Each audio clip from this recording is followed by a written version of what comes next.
season in life found you in a position where you felt like you just can't get back up, that you've fallen, that mistake, that failure you made is too big to overcome. If that's where you are today, God wants to minister to you and tell you, you can rise again. He's cheering for you. All of heaven is rooting for you. God loves a comeback story, and he wants you to be the main central character. I love what it says in Micah 7, verse 8. It says, don't rejoice over me, my enemy. Though I have fallen, I will rise again. Don't celebrate too soon, Satan. Sometimes I feel like the devil has popped a cork on the champagne bottle a little too fast. I feel like he's dropped the confetti a little too early and started his celebration over my failures and victories. I'm here to tell you today that God can and will use you one more time, that your best days are still in front of you. Don't get discouraged. Look what the next verse says. It says, though I am in darkness, the Lord will be my light. He will shine the brightest in your darkest, most dreary situation. And he's here today to encourage you. I love the story of Benaiah. Benaiah was one of David's mighty men. And as they go through and describe some of the mighty men in the Old Testament, one of the things it says about Benaiah is that not only was he a great warrior, but on a snowy day, he jumped into a pit with a lion. Look at this.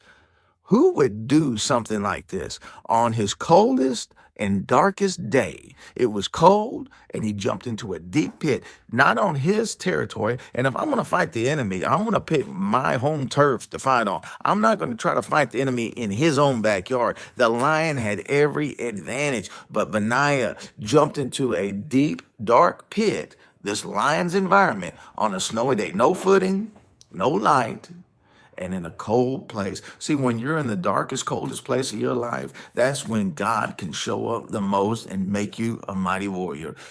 In your coldest area, when those relationships have turned cold, when your hope is turned dark, when you have no footing to stand on, when that medical report is telling you that you're not going to get that answer that you wanted, when your marriage feels like it's surrounded in darkness and your feet are slipping in your family, maybe that addiction has started to make you shiver and shake. But I want to encourage you today that you can have victory. Benaiah jumped into this pit. This is the first thing I want you to understand. You have to jump in by faith. It's not going to be comfortable. You're not going to always understand what's taking place, but through your obedience and faith and turning to God's word, God can make you a mighty man or woman. He can use your life and give you victory and bring you out of that pit, out of that cold, out of that darkness, and use your life as an example to others. I was thinking about Samson even. Look at Samson. He was on top of the world, killing 1,000 Philistines with the jawbone of a donkey. Look at Samson tying the tails of 300 foxes together, making 150 pairs to light the Philistine, the enemy's fields on fire.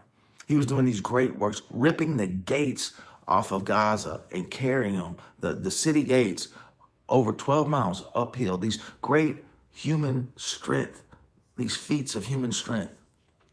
God was using it. And no weapon, no army, no king, no adversary was strong enough to defeat Samson. Nobody. And the enemy kept coming and coming and couldn't make him fall, couldn't get him to do it. Yet what the enemy couldn't do with weapons and shields and swords and strength, he found a prostitute. He used a woman as a weapon. And this woman, when she came and he told her all that was in his heart, he had a longing for her. This proclivity, this area of his life where he was weak, the enemy took advantage of it, exploited that area. And today, there may be something in your life the enemy's trying to exploit, an addiction to pornography or to drugs or alcohol. Maybe it's a relationship, a past hurt from a church member, a church leader. Maybe it's unforgiveness. Whatever it is, the enemy will use whatever he can to exploit it. Your medical situation, your health even. He will use whatever he can to try to knock you down. But the Bible says, though a righteous man falls 7 times, he gets back up.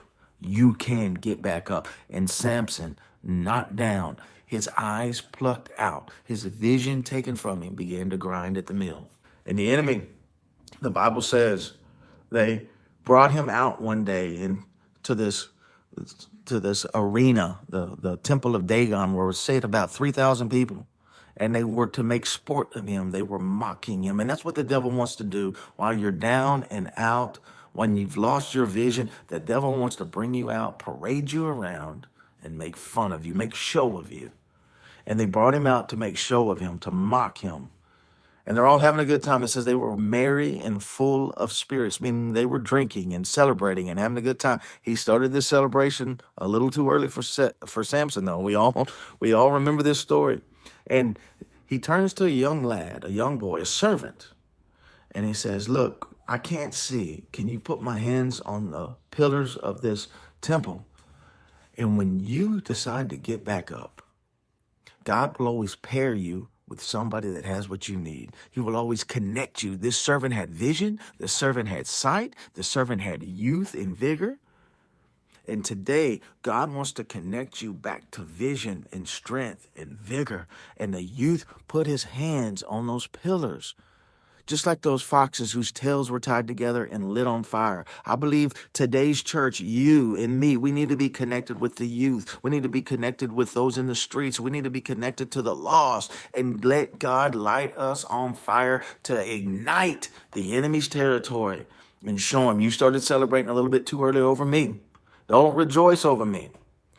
And he put his hands on the two pillars of the temple.